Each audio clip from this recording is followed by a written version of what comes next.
afternoon. I'm Dr. Huntley. Thank you for joining us for our first speaker of the History Lecture Series this semester. We've got Dr. Hooton. Dr. Hooton graduated from UC Santa Barbara in 2018 with a PhD in history with interdisciplinary focus on Black studies. She joined the Dr. Ronaldo de Leon History Department in fall of 2021 from West Point. And her talk today, Bordering Equality, Little Liberia and African American Social Movements in Mexico, is from her manuscript project, currently under contract with Oklahoma University Press. She says she's finishing it later this year. I have to finish it later this year. The year is young, so we send her all of our best with that. And so let's give a warm welcome to Dr. Hooton.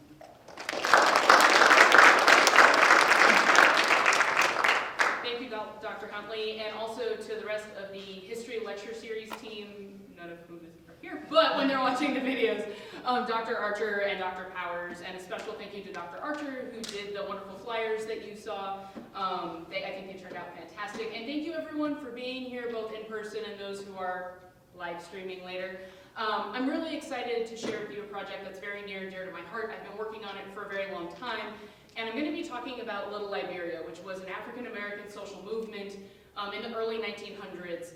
And in some ways, the Little Liberia project illuminates some new kind of ways of thinking about Black social movements and African Americans in the early 1900s, but it also connects very clearly to some existing knowledge we already have, especially about early 1900s Black social movements. So part of this talk, what I'm going to do is also give a little bit of a summary and overview of some early 1900s African American social movements, especially those that have to do with the Black diaspora and also kind of more economic focused social movements. But I'm also going to talk a little bit about the US-Mexico border, in particular bringing African Americans into the US-Mexico border space, because honestly, this is one of my favorite things to do, and it's not done enough. And so we're going to be talking a lot about kind of how these African Americans are looking at the border and using that as a way of understanding the very complex and nuanced ways that Black folks, not only at this time, but in other times, are kind of talking about and engaging with the border and also US-Mexico border politics. And I'm going to focus a little bit more on the African American social movement side of things. It is Black History Month after all, but I'm going to bring in quite a bit of the border stuff as well. But if you have more questions on the Mexico side of things, feel free to ask them during the Q&A. And this talk is going to kind of be broken into two parts, and the linchpin is 1922. So for the first part of the talk, I'm going to focus a little more on the early community things and the different kind of goals of the community. But don't be surprised when things seem to take a bit of a turn once we get to 1922. So I want to start off in 1917 with this gentleman here, James Littlejohn. In 1917, he was working as a highway and sewer contractor in Los Angeles, and he was hired by Governor Esteban Cantu, who was the governor of Baja at the time, to help build a road, essentially connecting Ensenada to other kind of big port cities and kind of trade areas in Baja California.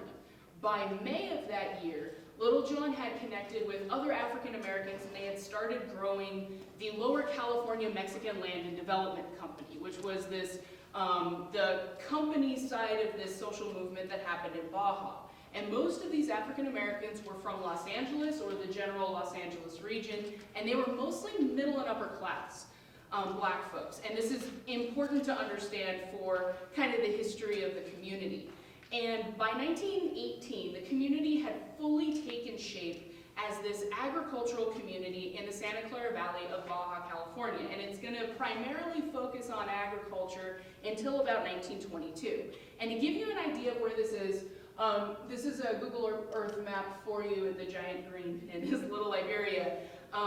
And it's roughly 40 miles outside of Ensenada, 55 miles from San Diego, 180 miles from Los Angeles. So for those of you who haven't been to California a lot, 180 miles, the distance from LA to the community is roughly the same as from here to Austin, give or take like 20 miles. So that's kind of the distance that we're talking about. And the border is very important to why they're wanting to set up this community where they are and what they're trying to do. They really wanted to use it to their advantage. So they wanted to set up this agricultural community that could grow crops and sell them across the border to booming markets in California. And there's a few reasons why they're looking at California at this time. One, World War I, and there's a need for agriculture, but there's also growing markets specifically in California. And so they're trying to hop in on that existing kind of boom and need for products in World War I. And in some of the documents, you can actually see they're clearly talking about World War I as part of the reason. So the question is, why do this outside of the US in the first place? Why not create an agricultural community in California where you already have this growth? And part of the reason is because racism in the US had prevented African Americans from having full-fledged equality. Political, social, economic, you name it. And a lot of these middle and upper class African Americans very much saw this and wanted to essentially push back against that racism. So they were arguing that essentially by going outside of the US and doing better than they could have done in the United States, they were proving that this racism existed and that this was actively kind of preventing African Americans from being able to achieve that fuller equality. And this is especially important when thinking about, for example, the ideas of like scientific racism and different arguments saying that African Americans weren't able to do well simply because of racial difference. And so they were trying to push back against that and say, actually, it's racism that's causing this. So then the following question is, why Mexico? And the obvious is, it's close to California, right? It's close to LA. That makes it much easier to remain connected to LA, and they crossed back and forth across the border regularly and kept the two communities connected. But Hugh Macbeth, who was a lawyer and was a secretary for the board of directors, really kind of big figure in this history, along with Little John, he made a comment in a newspaper article, and he said that, quote, Mexico was, quote, a place where a man is a man in spite the color of his skin, end quote, and that African Americans would be respected the same as white folks there. He also said that they saw Mexican people as brothers in opposition of racial prejudice. Now, to be clear, this isn't entirely true. Mexico, at the time, was not some racial haven where there is equality everywhere. Although, Baja California was much more diverse than some areas of Mexico at the time, and there wasn't as much kind of anti-black sentiment in Baja as there was in other parts of Mexico. And what Macbeth and some of these other organizers are connecting to is the fact that there is some national rhetoric in Mexico around this time, around kind of more ideas of racial mixing being fine and actually as beneficial. And so they're kind of connecting to that as well. And from the sources, it looks like they actually didn't experience much anti-blackness until the last few years of the community, and we'll get to that. So this is part of the reason why they saw this movement as super important to engage with the border and engage with Mexico. And they saw the border as this malleable space, one that could essentially be hard enough to prevent systemic racism from crossing the border, but flexible enough that they could create this community bridge back and forth 180 miles from Los Angeles to essentially this farming community outside of Ensenada. And so the idea was that white people in the United States would not be able to ignore their advancement and how well they were doing, and they could make sure to clearly show how well they were doing by selling those crops, but at the same time, the racism wouldn't perhaps impact the community as much. And we can see some of this, for example, with this headline article. Now, this is from the Los Angeles Times, and it's a few years after the community gets started, but you can see there's terms on here, ambitious, for example. So this is a very ambitious project, but it's one that they think is going to be able to work. And part of the reason they did is they were specifically trying to recruit African Americans with agricultural experience. There's a lot of black folks in California and throughout the United States at this point that have a lot of really good agricultural experience, and they're trying to recruit those folks to their community. So quite a few of the initial investors were not farmers. There was a real estate developer and a lawyer. Most of them weren't farmers, but the Imperial Valley of California was and still is a very big agricultural area. And you had African Americans from around the United States who were working in agricultural industries, including all black towns that had been set up throughout the West ever since really Reconstruction that were focused specifically on agriculture. So this isn't really a surprise because this is a big focus for African American movements, and it had been for a while now. The other reason they're willing to kind of go all in on this is because in 1913 there's this agricultural report, and don't worry, I'm not going to quote agricultural reports to you, I promise. But there's this report, and what it claims is that there's these nearby mountains, the Laguna Hansen Mountains, and that rather than peaking at the top, which is generally what we think about for mountains, they plateau. And because it plateaus, water collects on the top, it filters through the mountain, and it creates underground streams. And because of this, even though the area could be pretty dry at times, it was said to support at least 5,000 cattle, plus other animals like chickens and hogs, plus a wide variety of crops. Now they focus primarily on wheat, but rumor has it they could have done citrus, nuts, and so forth. And so there's this kind of region where even though everything around it's pretty dry, that area has a lot of water. And so because of this, they were willing to kind of take a chance on this area.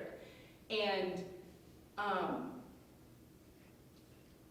the other thing to keep in mind with an agricultural community like this is it's easy to fall into the trap of seeing this as just like any other black agricultural community at the time, but there are a few key differences, and one of those is they were specifically trying to recruit folks who were middle and upper class and who already had wealth that they could essentially put into the existing community. So Hugh Macbeth, that gentleman I mentioned beforehand, he had a quote where he said, quote, "It is not our purpose to establish this colony as a retreat for poverty-stricken Negroes," end quote, but that there were, quote, "wonderful possibilities hidden there for a man who has a little livestock and a little machinery and a great deal of determination."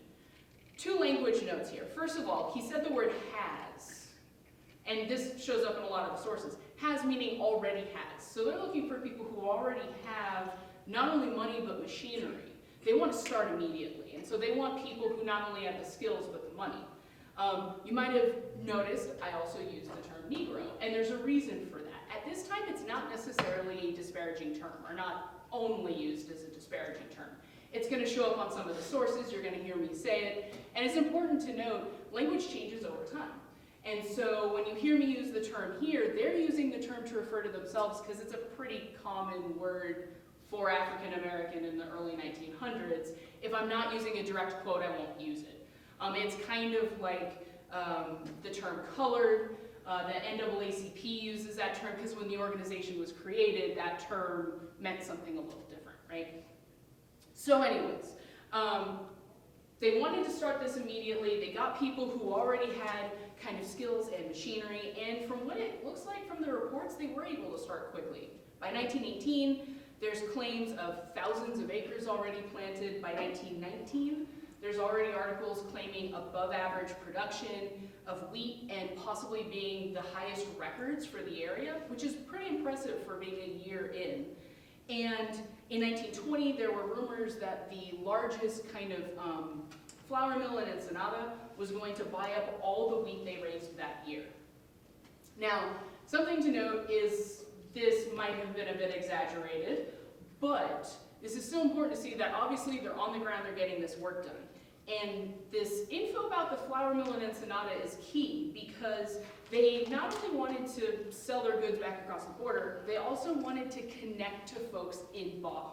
Part of the reason that they wanted to build this community up was because if they built the community up, they could also build up the area. And so if they could connect to local businesses and get those local businesses buying those goods, then that was beneficial to them. And they had some events in the first few years that not only brought people from LA, but also helped them connect to folks in the area. So they had an annual barbecue, and they brought folks down from LA to try to get them to come see the community. But they also had this pork carnival that Little John, the guy on the horse, put together to bring the community together and including folks who lived in the surrounding areas. Now, I've told you why this is advantageous for these African Americans, but then the question is, why is Mexico interested in this, or even okay with this? This is the area of the Mexican Revolution, right? So why would Mexico be welcoming these American businessmen in at a time where it's pushing a lot of American businessmen out, or appearing to? And first of all, Baja is peripheral to the rest of Mexico at this time, so kind of sometimes it gets left out of the conversation, including in economic investment. And this community, first of all, would help economic growth, and so that's beneficial. You have many officials, including Mexican Presidents Carranza and Obregón, who are also interested in populating border towns, and specifically see it as both an economic and a political necessity. And part of the reason it is because they are concerned about the US government taking over Mexico. They're also concerned that if these border towns aren't as populated and aren't growing, then they're not, connected to the larger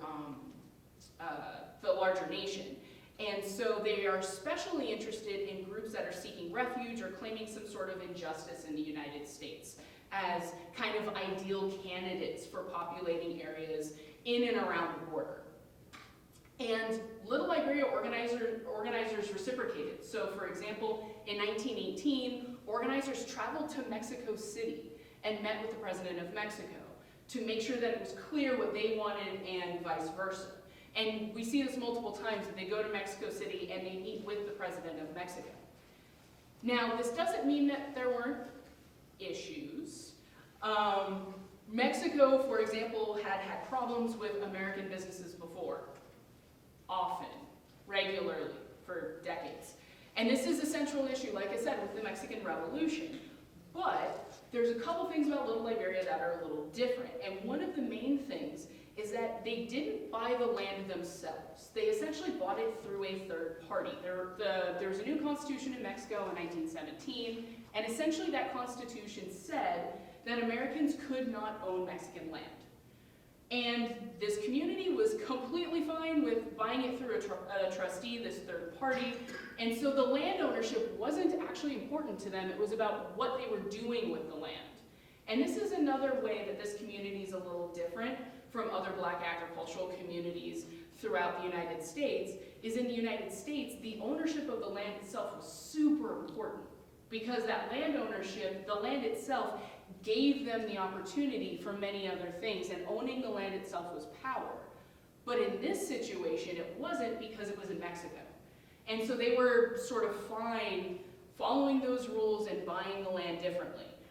This will come up again when the community falls apart, so just file that in your brain for later. But this hopefully gives you all a good idea of what the community is doing, at least for the first handful of years. And like I said, some of this might be exaggerated, but there are some things that we see that shows that the community is actually doing pretty well, or is at least starting to expand, and even starting to expand beyond a California movement as early as 1919. They set up an office in New York in 1919. For those of you whose geography is not as great, that's on the other side of the continent. So this is like, man, this is a rough crowd. I'm not getting any chuckles. That was not a good joke, I admit. But they're on the other side of the country, right? So this is a national, they're already spreading pretty much as far as they can spread in the United States. By 1920, you have families from other states, including Texas, and probably as far away as Wisconsin, and they are joining the community and moving to Baja. So 2 years is pretty impressive to have folks moving from other parts of the country. And this isn't necessarily a surprise. Little Liberia's movement fits in very clearly with a lot of other social movements at the time. It's kind of trendy, it fits within those trends. And if we look at those other movements, that can perhaps help us to understand why so many people were so willing to get involved in this movement so quickly. Now, something to note is the company name is the Lower California Mexican Land and Development Company. It's long. If I use that name, we will be here all day. If you look at these newspaper articles, even newspaper articles are shortening it or cleverly calling it the Santa Clara Ranch instead, so that they don't have to use the long name. So I'm going to refer to the community as Little Liberia, which was a nickname it was given. Some scholars say it was the LA Times, or one scholar says the LA Times gave it to them. It looks like it might have come from somewhere else, even internally. And a lot of the members of the community used the term. So I'm going to use that, and it's shorter. But the term Little Liberia also might actually be very helpful in helping us see kind of the other social movements of the time that this community is connected to. So for example, this might have been a nod to Liberia itself. So for those of you who aren't up on your American Colonization Society history, in the 1800s, that particular organization sought to lower the number of free African Americans that were in the United States by shipping them to Africa, specifically to Liberia. And this is a very popular movement. Multiple American presidents are involved in the American Colonization Society. And in 1847, Liberia declared its independence from the American Colonization Society. And when it did so, it was the second independent black country at the time. Anyone know the first?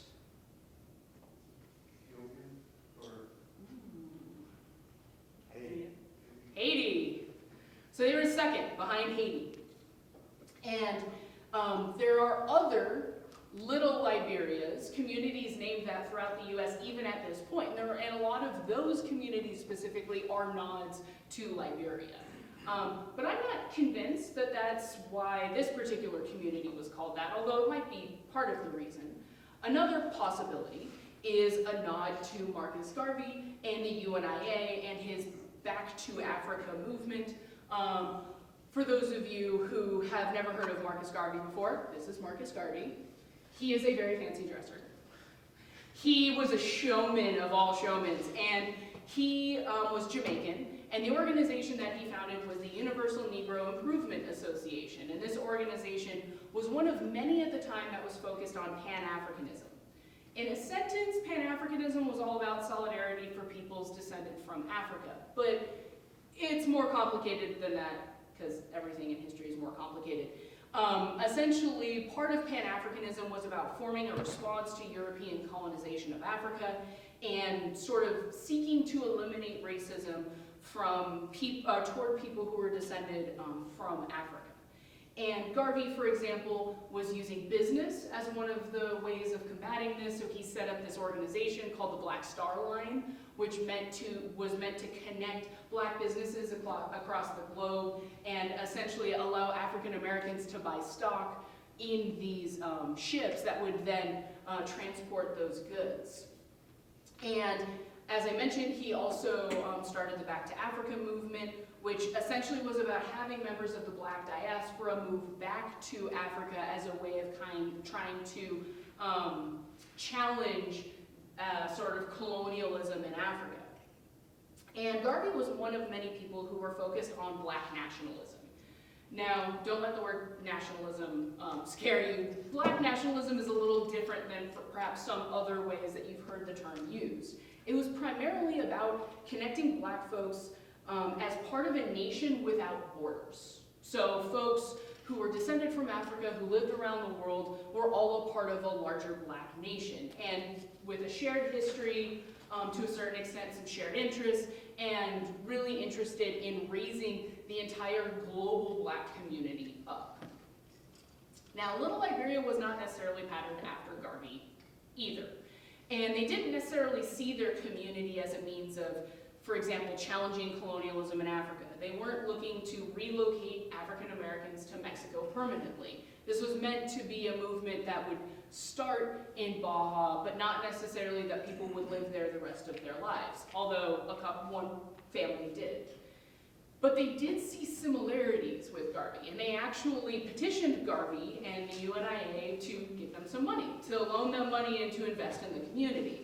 And one of Garvey's sort of subordinates responded back and said, "We are in favor of your movement, but we're not going to fund you particularly because we see these as two different movements. They're parallel, they have very similar ideas, but they're not entirely the same.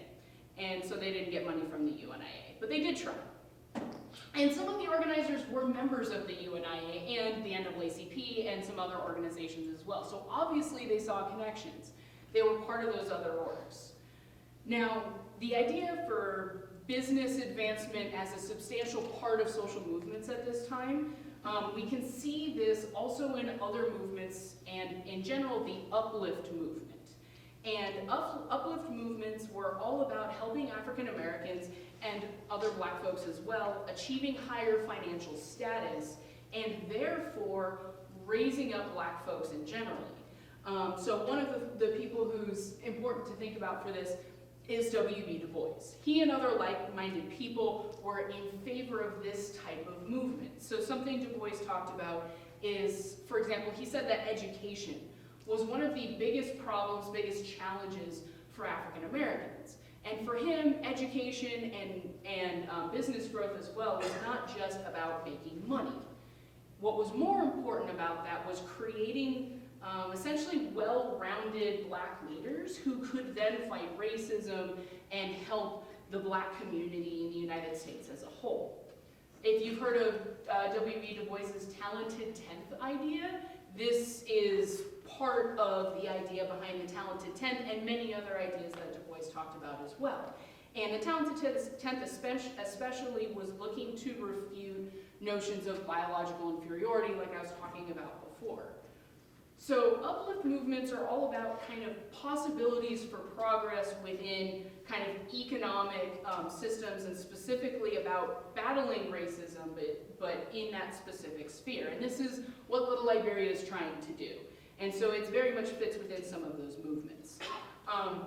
So there's a lot of, and this isn't even all of them, but there's a lot of movements that Little Liberia kind of overlaps with. And for Little Liberia, as an economic movement, the goal is ultimately growth, right? Whoops, yeah. So in 1921, the company began to sell stock, and they got stockholders from around the US and even Canada, and they advertised in all these major African American newspapers. And so this is from the Chicago Defender, arguably the biggest black newspaper at the time. There were similar advertisements in the California Eagle, which is the biggest black newspaper in the West. And they also sent organizers out to meet with folks and try to recruit new investors. And this is where the story changes a little bit. And I'm gonna talk a little bit about Oklahoma for a while, but I promise I will be back to Baja. Because Hugh Macbeth, secretary of the organization, lawyer guy I talked about earlier, he recruited some African Americans from Oklahoma to join the community. And to understand why, we need to look at a big event that happened in the Tulsa area of Oklahoma in 1921, which is the Tulsa Race Massacre. So the Greenwood District in Tulsa was home to Black Wall Street, which was one of the most affluent black business centers in the country. And it is a highly visible symbol of African American success at this time, despite or perhaps in spite of Jim Crow. So May 31st, 1921, Black Wall Street ends up being burned to the ground. It began with African Americans coming together to prevent a mob from lynching one of their own. There was kind of a smaller altercation that led to an armed white mob essentially descending on Greenwood. And in the aftermath, you have over 6,000 African Americans who were held in detention centers for days, in some cases over a week. There was over $2 million of property damage. So to put that time period's money into this time period's money perspective, $1 million then is roughly $15 million now. So that's 30 million-ish in today's money in damage that happens in this event. And there's possibly up to 300 or even more people who were killed. Still to this day, we don't really have exact numbers. Greenwood, as a community, was hamstrung from economic growth for really decades.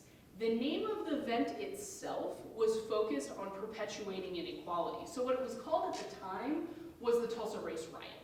And it was called that specifically because a lot of banks and insurance companies would not pay out claims if something was destroyed or stolen because of a riot. So by calling it a riot, they were able to prevent the African Americans from getting any of that roughly present day $30 million back after this event happened. So the massacre itself is one of the worst single incidents of racial violence in US history. But for this time, it's not really alone. It came on the heels of the Red Summer of 1919, where you had race riots erupting around the country, really. And between 1919 and these events in Tulsa in May of 1921, you really have two types of riots that are occurring in the United States. You have protests against continuing inequality, and most of those are people of color. And the other is white people revolting against visible forms of black advancement in the United States. And often that second type of riot targeted not only buildings and businesses, but people. Inherent in all of this conversation is the role that white supremacy played in reinforcing the racial status quo. And in the aftermath of the Tulsa Massacre, it's important to remember what people were facing and how that impacted their decisions, because it connects a little bit to what we're going to talk about for Little Liberia in a minute. So some people lost businesses, livelihoods, homes, family members, friends, community leaders. Some people, a lot of people, felt that they couldn't talk about the events publicly because they were pressured into silence by the local government and really by white citizens in Tulsa. Many African Americans since in oral histories have talked about how they were afraid to even discuss the event in public. Unless they were really behind closed doors, they didn't even talk about how it had happened because they had a fear of reprisals. And on the outside, the government took ownership of the event and said that they were going to help African Americans. They actually refused aid from the Red Cross because they said it was kind of on them, right, to help their own citizens. They didn't. That aid didn't come. And to give you an idea of this silencing, there are newspaper records, entire microfilm records, and for those of you who don't know microfilm, it's this thing and you have to wind it. And their little, again, not even chuckles, man. So microfilm is how they used to store newspapers, right?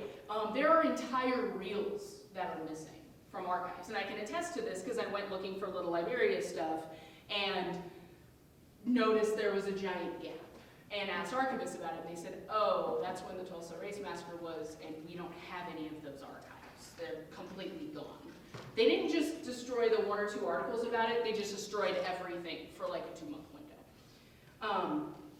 So Oklahoma history books didn't even mention this event at all until very recently. And because of all of this, folks who lived in Oklahoma did not even know that this event had happened. And for some of them, the first time that they heard about it was from this. Does anyone recognize what this is from? Any nerds in the house? Dr. Powers? The Watchmen. The show Watchmen. The very first episode takes place, a significant chunk takes place during the Tulsa Massacre. And there were a lot of folks that this was the very first time that they heard that this had happened. Or they heard about it in the Centennial event that happened last year. Now, to be clear, there's other things that talk about this event. So, for example, there's a memorial. The Greenwood Cultural Center is fantastic, and both have been there for years. There are buildings that still have some of the original brick. The next couple pictures I took. So you can see on the right that the original brick, and they just built the rest of the new businesses around it. And they did that on purpose to make sure that that was memorialized. You also have plaques on the ground to show where the old businesses were. And it's really hard to read this, but I'm pretty sure Dr. A.F. Bryant was involved in Little Liberia, which is, I think, super cool. And that tells you that there are connections between Black Wall Street and Little Liberia, and there's more, not just that one particular person.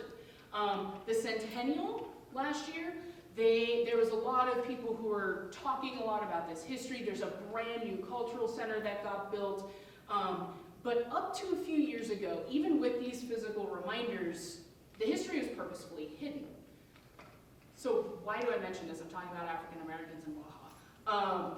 This silencing is super important to understanding the response that these African Americans had in the aftermath of the event. Some people turned inward, sought to rebuild the community, and with a few resources that were available in the aftermath. Others chose to move. Others, and sometimes another city, another state, others looked at national movements and organizations. And many of these types of organizations and movements are still in play today. The NAACP is a good example. Other people saw white supremacy, the kind of main reason for the Tulsa Massacre, as an international problem that needed an international solution. This is where Little Liberia comes in. People from Okmulgee, Muskogee, and people in other regions around there with clear business connections to Black Wall Street are a lot of the ones who joined. So this is an old school map from Oklahoma. The little red square is where I'm going to zoom in on, because I want to give you a map from the actual time. So we're going to go to where the OMA is, and here you can see the OMA. So I've marked Tulsa, Okmulgee, and Muskogee. There are folks from Bristow and other areas, but those are kind of the three regions where you get a lot of people from Oklahoma joining the Little Liberia movement. There are 11 of them that joined very quickly in 1922. Just those 11 had a net worth of $5 million. If you do that math that we did earlier, that's 75 million present day money. That's a lot of cash. That's a lot of money possibly available for investment. Some of these business people went one step further and joined the board of directors. And they traveled to Mexico City and met with President Obregón, President of Mexico, just like other members had in 1918 when the community started. Now, J.B. Key, the gentleman who owns this particular oil company, was one of the main people who joined. He was really the wealthiest person who joined at this point. He was an oil magnate, and his family was involved in economic growth and Black advancement in the community in and around Okmulgee for at least 2 generations. And some of the other new members of the community were part of his oil business, and pretty much every name on this letterhead was involved in the community in some way, shape, or form. And shortly after he joined the community, the president, Theodore Troy, fell ill, and he actually took over as president of Little Liberia. So, jumped in feet first. And at this moment, this is where we see these significant changes. First of all, economically, but also kind of ideologically, there's some shifts as well. The organization, Little Liberia, also created a kind of arm called the International Community Welfare League, or the Liga Internacional Mutualista as it was known in Mexico. And the goal was to fight white supremacy on an international scale. So, by the way, I'll zoom in on one part of this, but this is a letter sent directly to the President of Mexico from the League shortly after it was founded. And you can see there's a long list of names on the left. Those are all the board of directors for the League. A lot of the names overlap with Little Liberia because it's a connected organization. Now, one thing you can see in the zoomed in version of the slide is you can see the different kind of offices. The one in Los Angeles is the same building as the Little Liberia offices, the Lister building. They immediately opened an office in Okmulgee, and shortly after one in Mexico City and in Baja. And the location of the Mexico City one is particularly interesting, at least I think it is, because they're on the Centro Histórico, which is off of Avenida Francisco Madero, which is less than a mile from the Palacio Nacional, the National Palace, which is where the offices for the President of Mexico are, among other things. And this part of the city still is a very bustling commercial center as well as an important political space. And so having offices there guarantee foot traffic and visibility in one of the most important kind of political hubs in Mexico at the time. And they made similar choices with the other buildings. If you look at where they're located, they're in areas that would have been pretty well trafficked at the time. Another interesting thing that we can see on this slide is even just looking at the rhetoric and the language that the League used. So they often spoke of white supremacy as a national and international problem. But it is worth noting that it also functioned on a local level. So for example, the community has a lot of folks from California and Oklahoma, and there are some similarities, particularly around white supremacy. It works along a spectrum of racial difference, and that spectrum of racial difference can differ depending on location. So for example, Southern California, where the first set of kind of founding Little Liberia folks were from, primarily was made up of white, black, indigenous, Latin American, Asian, and Middle Eastern peoples. Whereas if you look at Tulsa, Okmulgee, and Muskogee, it was primarily white and black and a range of indigenous folks. This meant that white supremacy appeared in both locations, but it functioned very differently. So to give you an example, there's a scholar, Terry Myers, who looks specifically at Okmulgee. And one thing she said that over time, the, quote, relatively benign legal treatment of blacks by the Creek Indians was replaced with a series of Jim Crow laws adopted to effect a white-dominated and racially segregated state. And you have white supremacist ideologies that were also brought to Oklahoma by Southern whites, who were then looking to reinforce this segregation.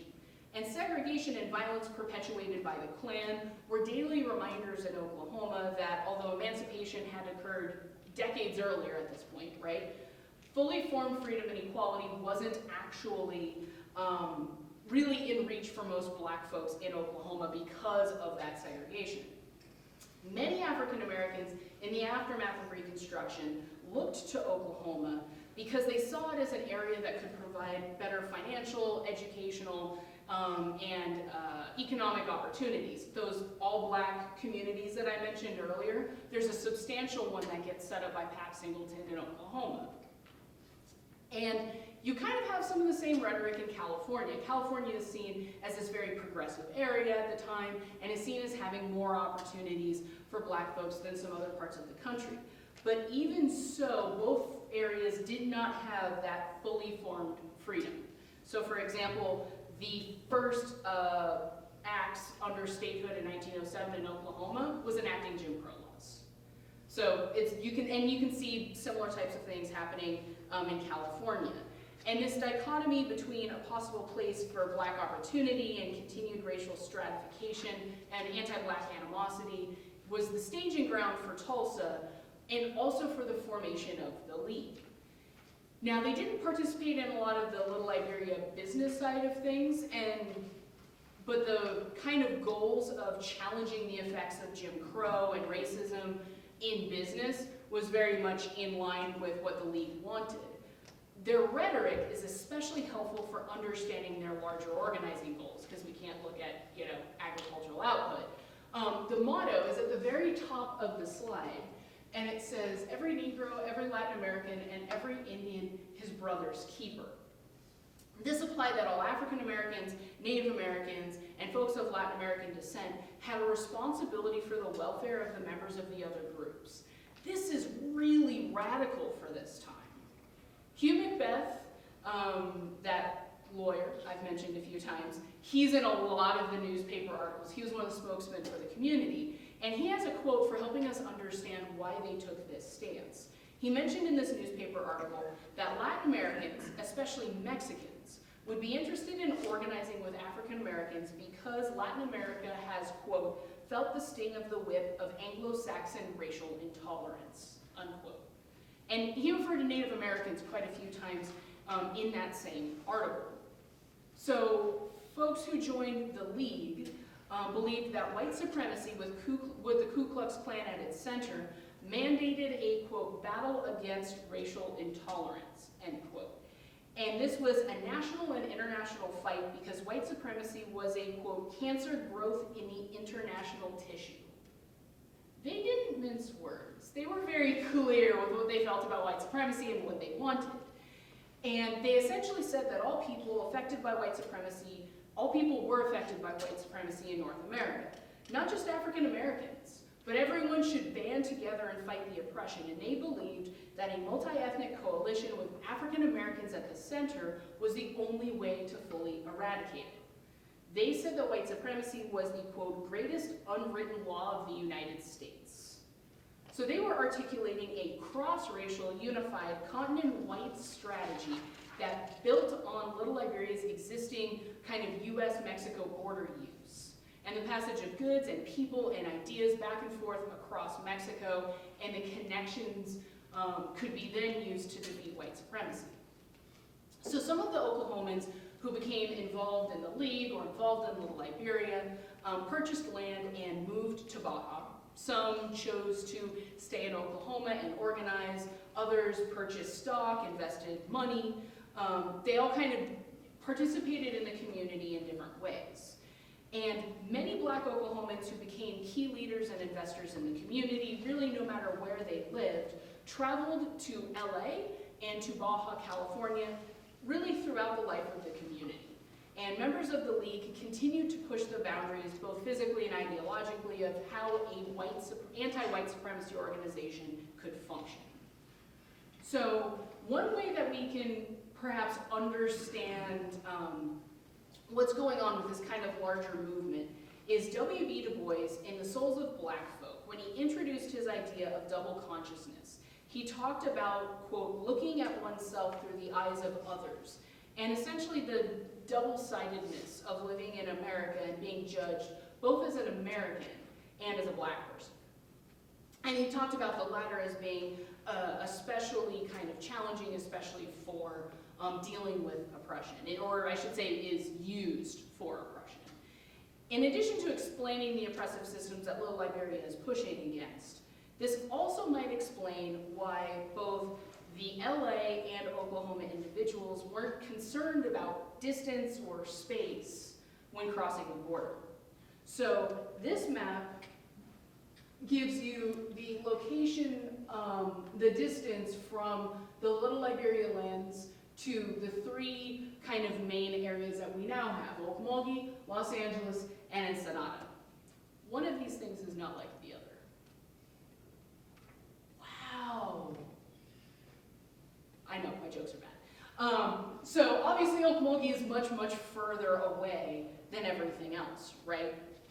The distance is much greater, but it's also worth noting that driving from Baja to Los Angeles at this time is not easy. These are unpaved roads, because remember, Little John was hired to build those roads. They hadn't been built yet.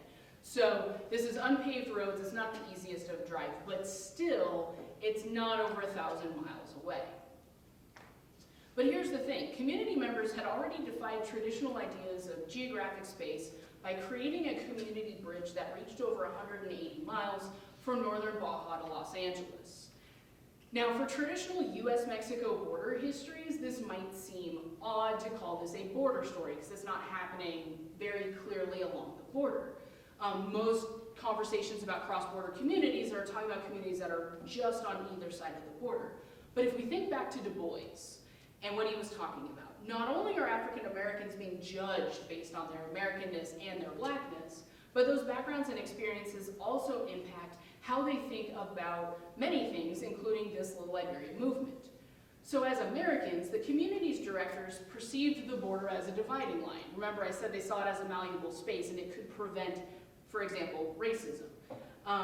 But as African Americans, as Blacks, the community members saw no problem with keeping community ties to locations throughout the US and Mexico, even as far as League offices in Mexico City. Black nationalism, for example, was rooted in the diaspora and connecting Blacks across the globe, regardless of physical or national borders. So why would national borders or divisions between states on the same continent even prevent Little Liberia from creating this broader community? Now, rhetorically, the League can show us shifts in talking about racism, but there's other shifts that we see in the community too. So in addition to agriculture and livestock, community leaders focused on new plans to become a tourist destination. So here, you specifically see a couple articles about the sanatorium that they wanted to build to treat tuberculosis. They wanted to entice visitors with the promise of additional roads. They wanted to create this kind of tourist destination with a hotel, and not just the sanatorium, but they also wanted to create a co-owned bank. Now, they still had the goals of social change when they made these other economic adjustments. And the idea with cooperation with local folks is also very much at the heart of all of this. So for example, The sanatorium and the bank would be used both by African Americans and Mexicans. And the funding and planning of the buildings came from both sides of the border. So in May of 1923, there was a special meeting where community and political leaders discussed the possibilities for these products and these projects. And they were going to base the sanatorium specifically at Ensenada because there were sulfur springs there that would be very helpful for this particular venture. And the sanatorium was hailed as a, quote, memorial to the increasing friendship between the two races. And the bank, some of the conversation was talking about economically connecting to the two groups to advance the economy of the area. And the Mexican government actually provided some of the initial funding for the sanatorium. And there was fundraising on both sides of the border. So they sold bricks in both LA and in Baja. Folks from Mexico would pay 50 cents. Folks from California and other parts of the US would pay $1. And there was even a benefit held in LA to stir up greater interest for the sanatorium and to raise funds. So let's bring some music at the beginning of class. That music was Kid Ory and his New Orleans style jazz orchestra. And the first song that I was playing is called Ory's Creole Trombone, and it was from 1922. Kid Ory was one of the two main groups that played at the benefit in 1923. And I'm not expecting any of you to know what this means, but here's the thing. Kid Ory is a very big name at this time. Have you heard of Louis Armstrong? A lot of head nods. All right, he played with Louis Armstrong just a couple years later in the Hot Five, which was a very big group that Louis Armstrong put together. So this gives you an idea of the type of talent that they're able to bring in. Kid Ory had moved to LA, looked like he got there around 1921, 1922. That song, the trombone, Ory's Creole Trombone, came out in 1922 and was a pretty big hit. And so they were able, this is the type of talent they're able to get for this particular event. So the planning of the sanatorium and the bank, in many respects, was kind of the height of the community's prospects, and it clearly shows this cross-border organizing. Another clear indication that Little Liberia leaders are thinking about their role as Americans in Mexico is the fact that they're getting involved in international politics. And I will not go too far in depth with this, but I'll give you one clear example. Alvaro Obregon's presidency had not been officially acknowledged by the US government, which is a whole conversation that we can have later.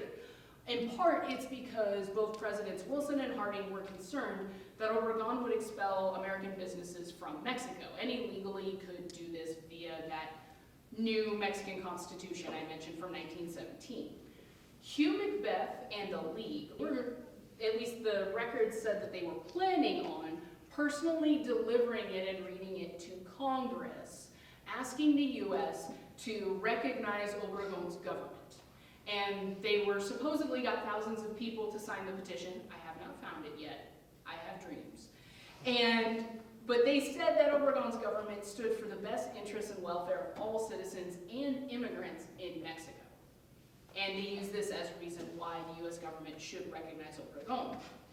Now, not all the international connections were beneficial, and we can see this with the first visible fissures in the organization coming from international politics. And that's right, folks, we're getting to the end. We're getting to the juicy stuff where the community falls apart. It's a fantastic, just giant mess.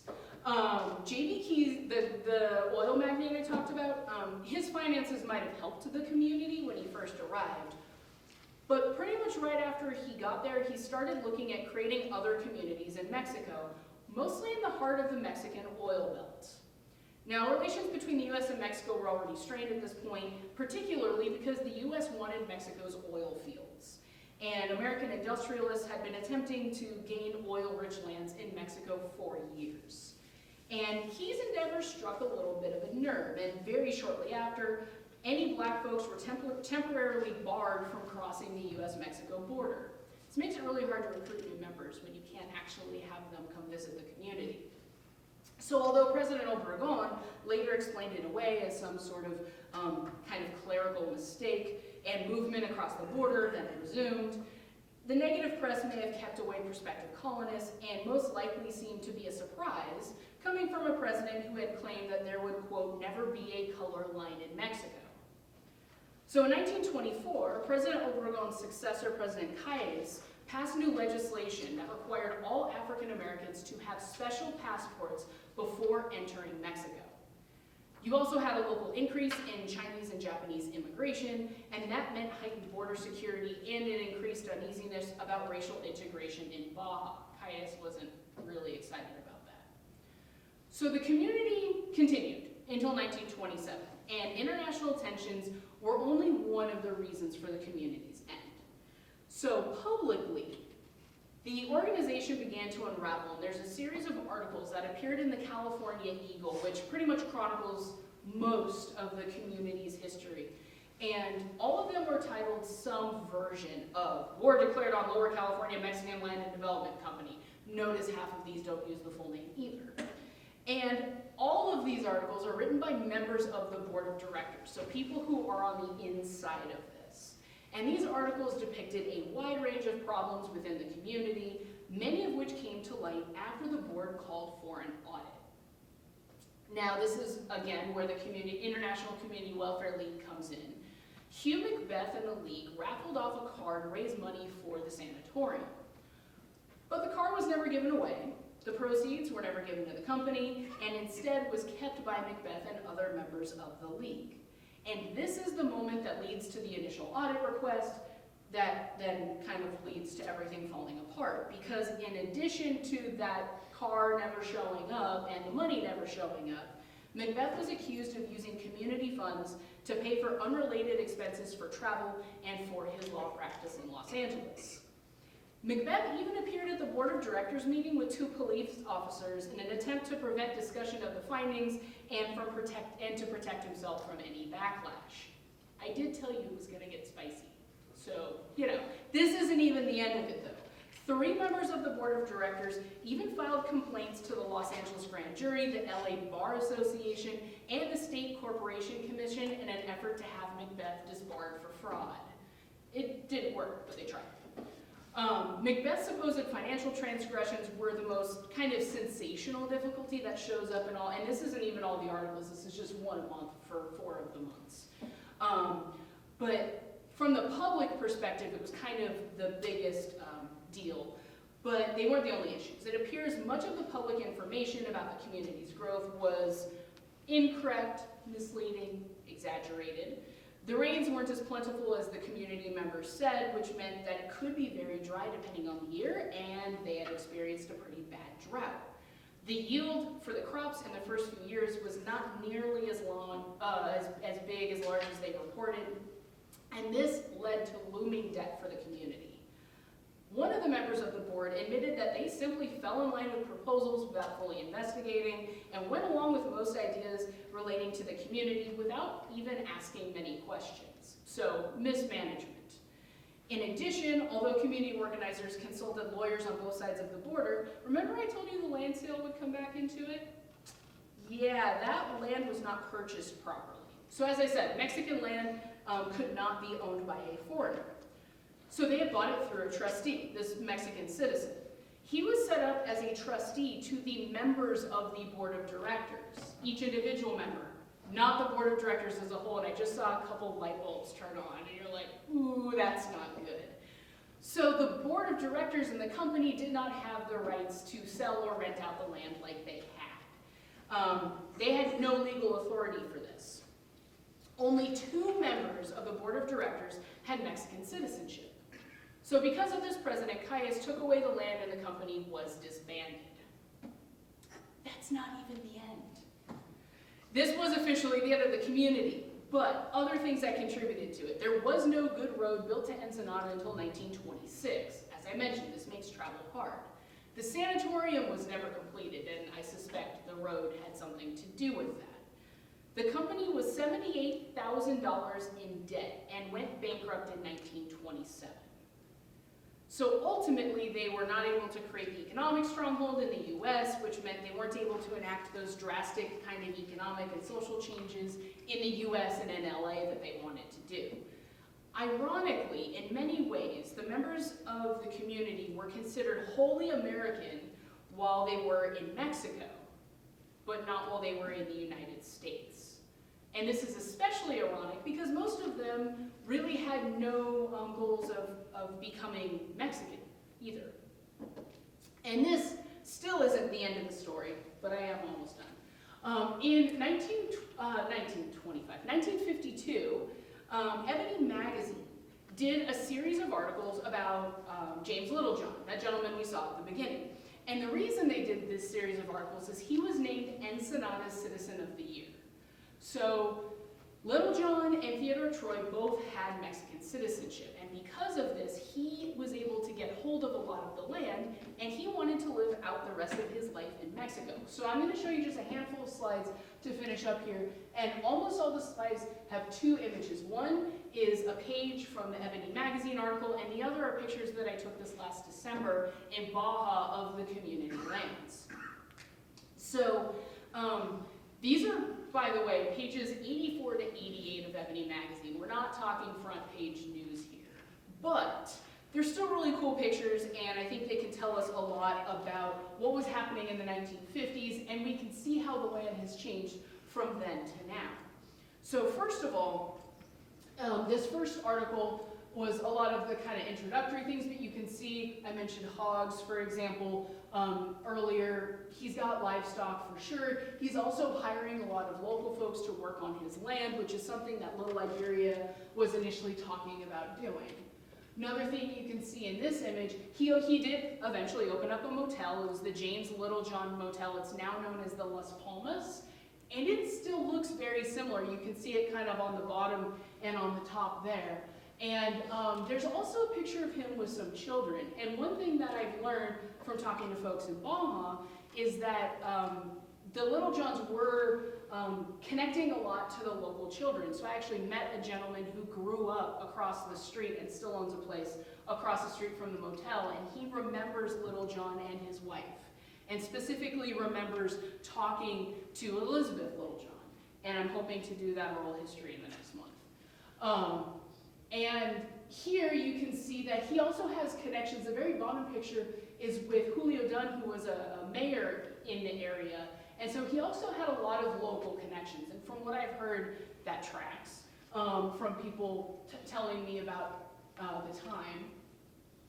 And as I mentioned before, the reason he was able to get hold of this land was because he had citizenship. There are some varying ways that people have talked about it. Shrewd business deal is, I think, one of the phrases that I saw. So he was able, however he was able to get it, he was able to control a lot of that company land really for the rest of his life. And in the last page of the article, they talk a lot about how he preferred to live in Mexico. But he still remained connected to LA. He was an elder in his church in Los Angeles. And they traveled back and forth to LA all the time. So staying connected back and forth, another big part of the Little Liberia movement, he still very much did. And there is actually a building still in existence from Little Liberia. It was built probably in 1921. It's in sad shape, but it still exists. And the person who owns the land had said, when I was there, that perhaps they are going to do some renovations and try to save as much of the building as they can. So, kind of wrapping up, one thing I did want to mention, especially because I am teaching a civil rights class this semester, and this is a conversation about social movements, right? If we look at 1952, the year this Ebony Magazine article was published, that also gives us some really interesting points to think about. 1952 was the year that the Brown versus Board of Education case was started. There were essentially 5 cases that were all brought together that eventually resulted in the 1954 school desegregation case. That all started in 1952. Also, in that same, a year later, the Baton Rouge bus boycott in Louisiana started, which is really the first big bus boycott in the South. And if we're thinking more about local history of where people from Little Liberia were from, in Oklahoma, that is the same year that racial identification on voting ballots is upheld and allowed to be legal in Oklahoma. This is also the same year that Nixon was elected as vice president.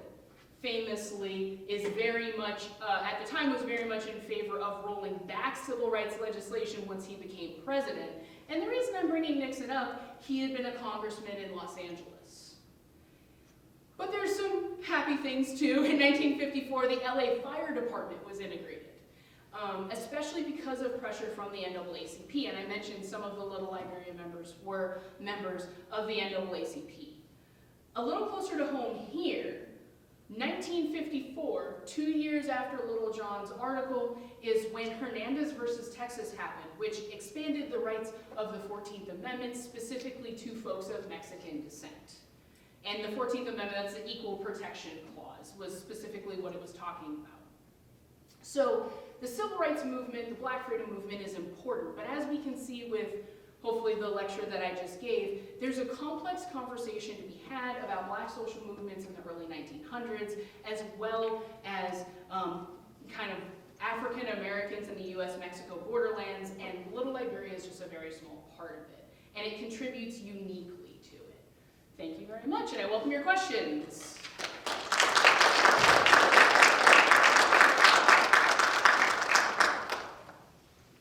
Anyone brave? What about this historical topic sparked your interest?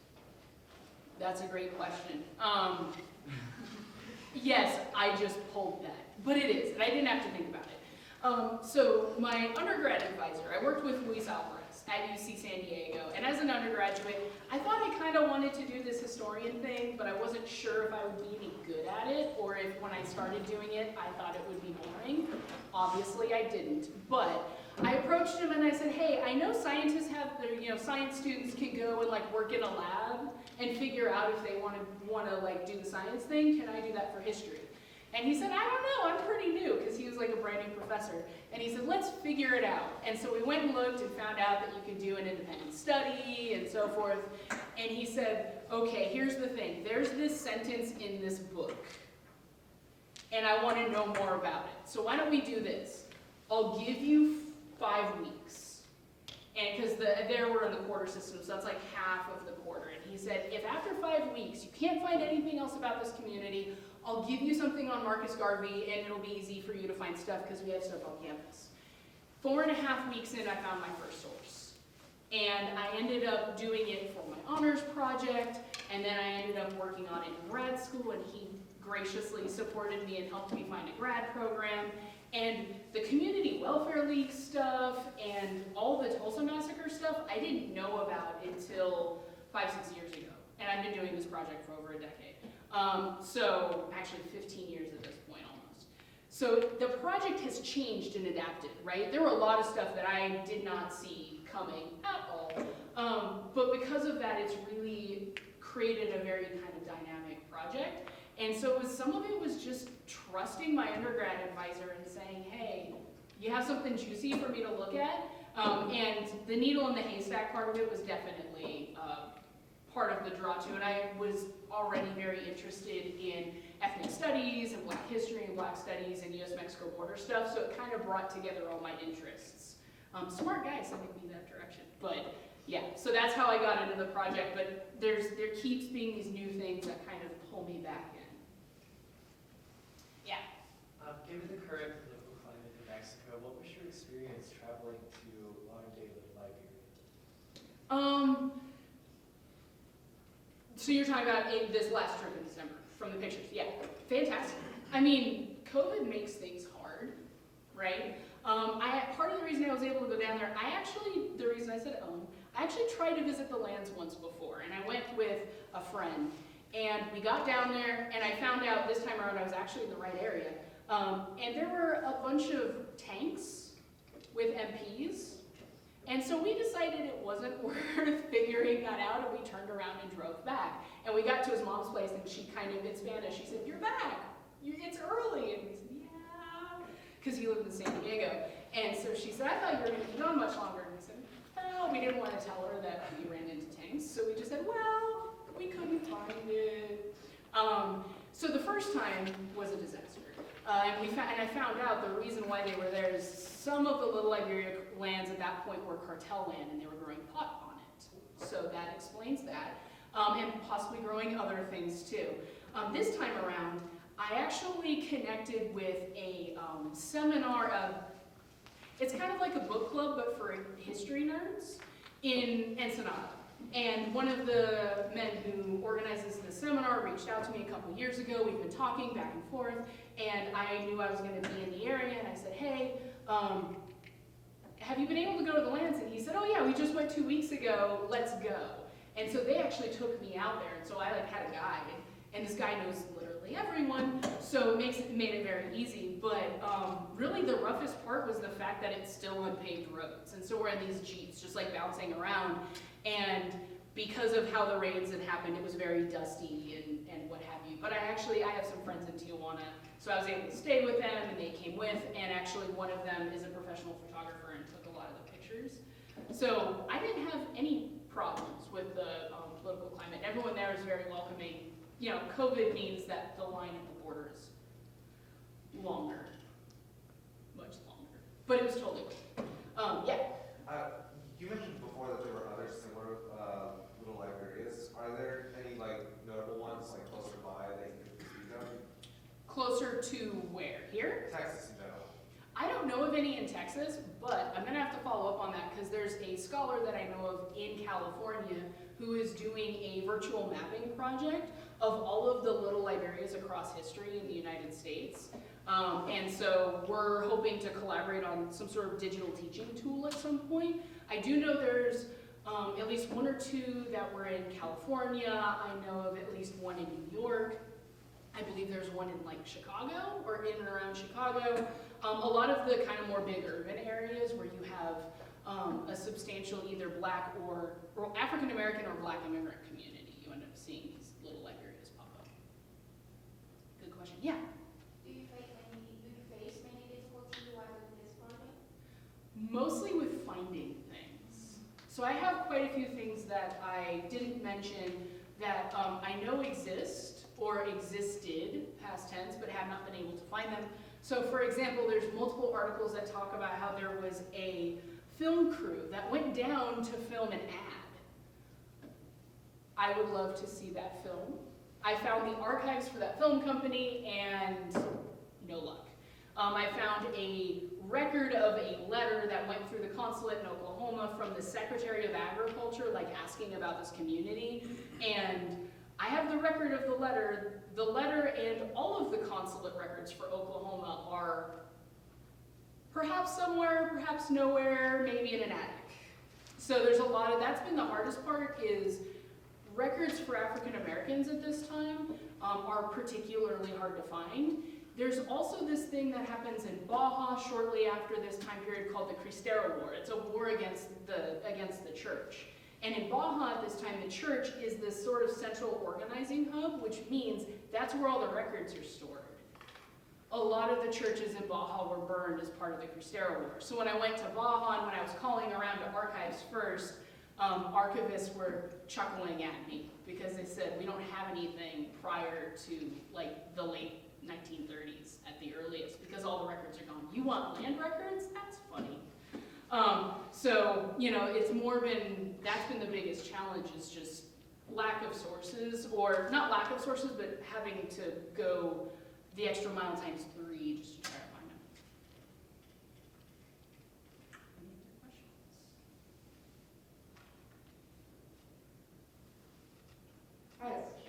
Is it okay? Yes. All right. So No, I pointed at you. Well, just making sure. You're good. All right.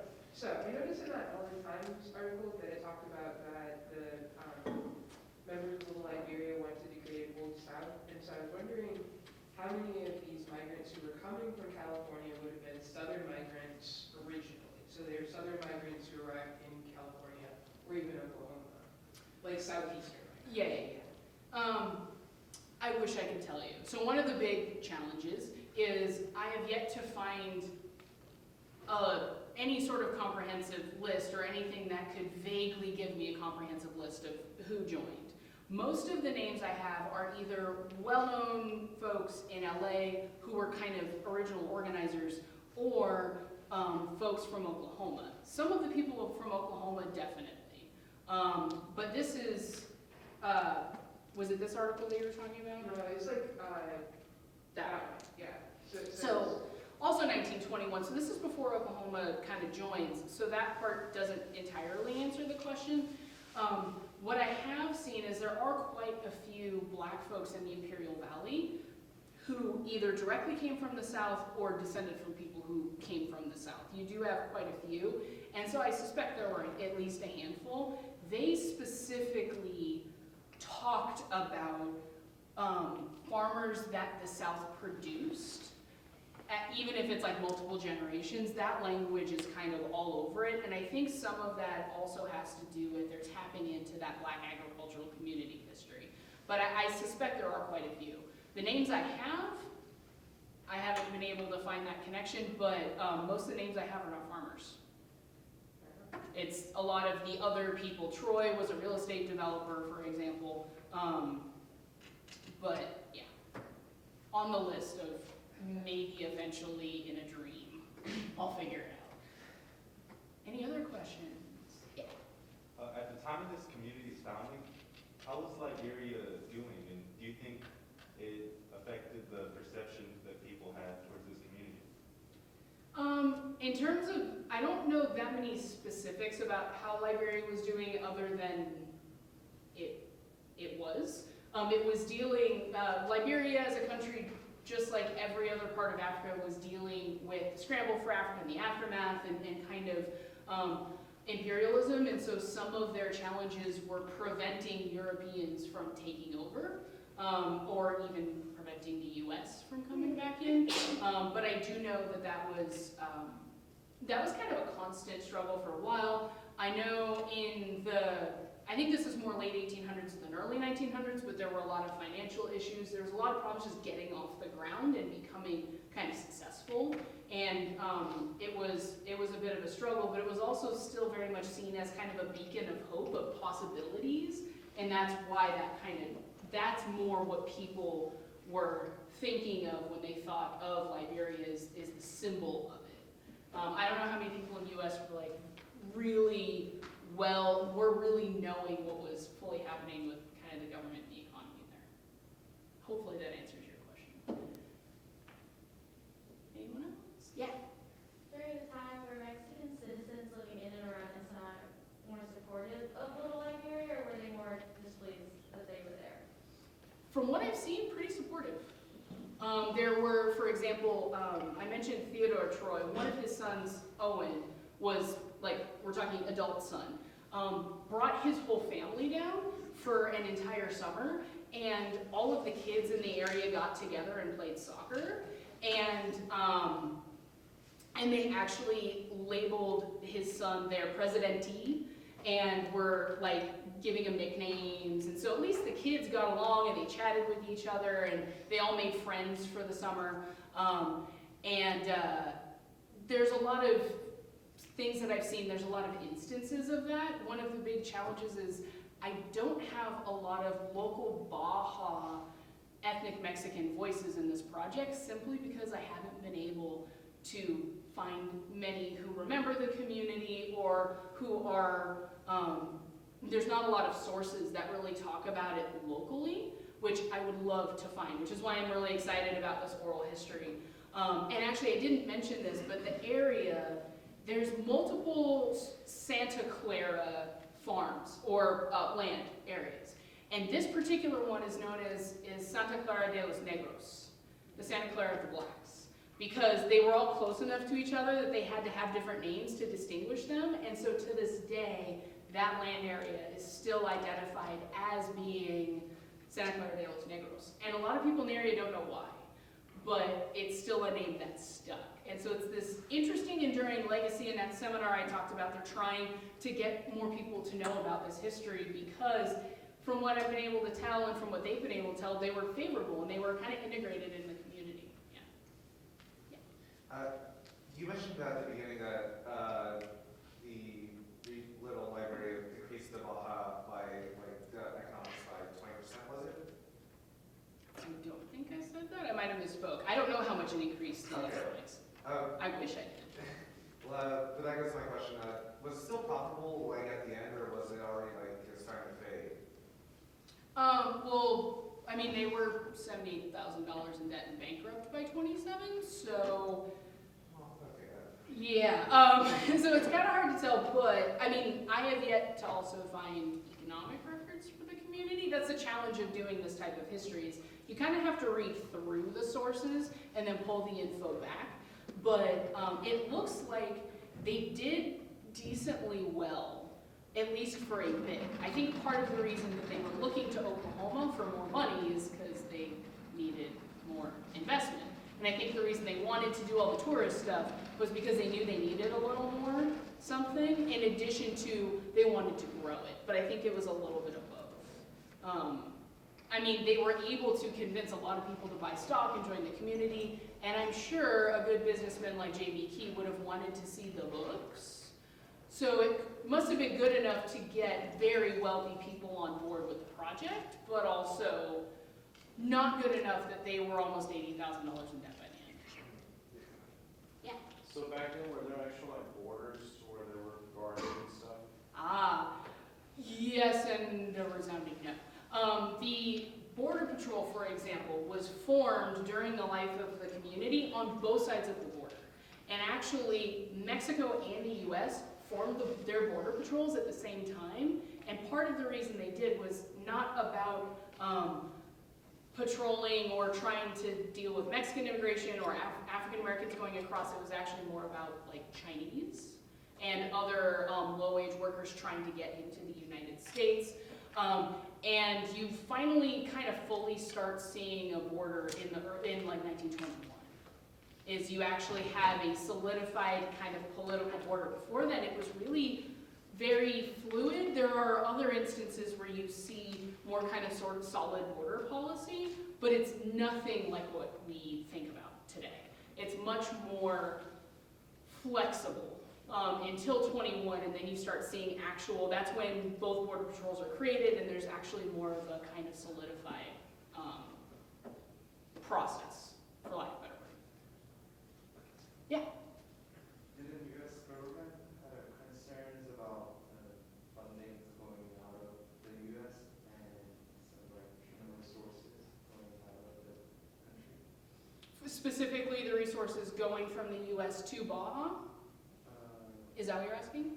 Yeah, like funding. Money specifically? Yeah. I have yet to see concerns around that money going into Baja. More what I see in concerns around Baja is other things with international politics. Like, for example, the U.S. is really concerned in 1919 about Japan trying to buy or take over Baja, and there's this massive kind of fear around Japan using Baja as a way of getting into the United States, for example. And there's more concern, and at this point, the U.S. is also concerned about, there's a long history of what are called filibustering movements, essentially U.S. businesses trying to get footholds in Baja and creating businesses and then taking over Baja and trying to add it as another state. And with that, there's more concerns around the fact that even though filibustering was made illegal, businessmen are still doing it.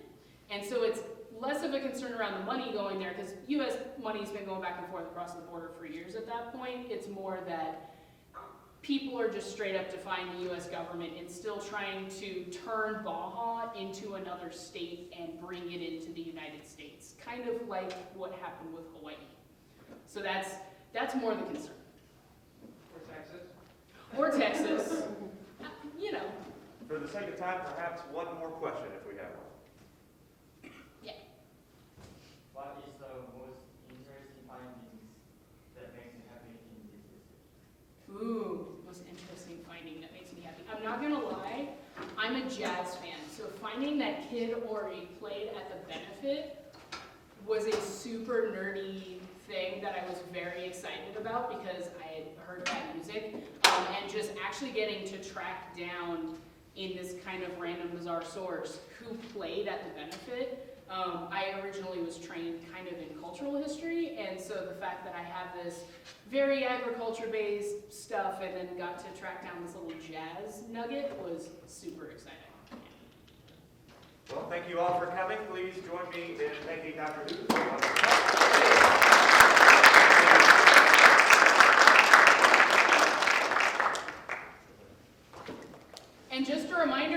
in Dr. Powers' class, come sign the sheet. Yes.